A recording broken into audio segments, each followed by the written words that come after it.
Kathy Bates with Practical Solutions, and today's assignment is organizing the kitchen.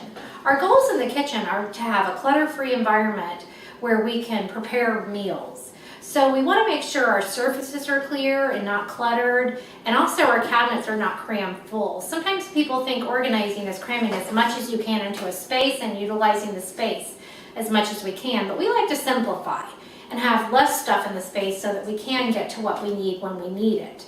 So you might want to start by decluttering your countertops. There's a lot of stuff probably on there that gets set there because it's a nice flat surface.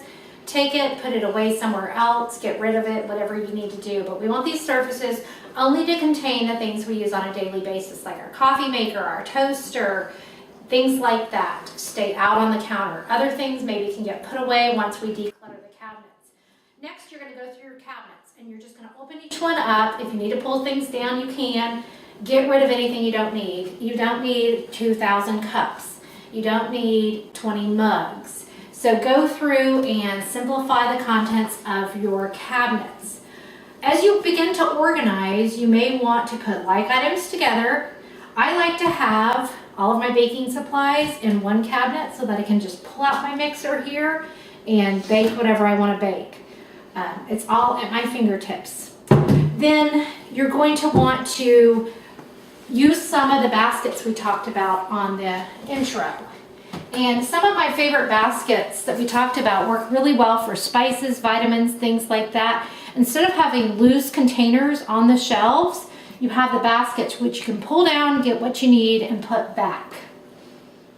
To your pantry, the first thing you want to do is remove anything you don't want in there. There may be food that collected over the holidays that you don't need to be eating. You need to get rid of that. Anything that's expired. You also want to do the same thing in the refrigerator. Anything that's opened you need to throw away, but anything that's unopened and not expired you can donate to your food pantry. In here you'll notice that I have a really deep pantry. Not the best space, but I've used containers so that I can utilize the space in the back. And that helps me be able to pull things out and get to things behind there. Containers are great for the things that you use all the time, the things you buy every week. But I don't recommend containers for things you buy here and there because it's just too much work. But the containers do work well in here and I can pull them out and get to the things behind there. I hope today's video was helpful. Make sure you post those before and after pictures in the comments below on Facebook, or you can email them to us at info@psorganizing.com and we'll be glad to post them for you. Remember, everyone that posts gets a 5th hour free when you book a 4-hour organizing session with one of our organizers at our promotional price of $300. You'll also be entered into the grand prize contest for a free 4-hour organizing session. If you need any help and get overwhelmed during this process, make sure you give us a call. We offer a free organizing needs analysis where we talk about your specific organizing needs and how one of our organizers can help you. We look forward to seeing your progress.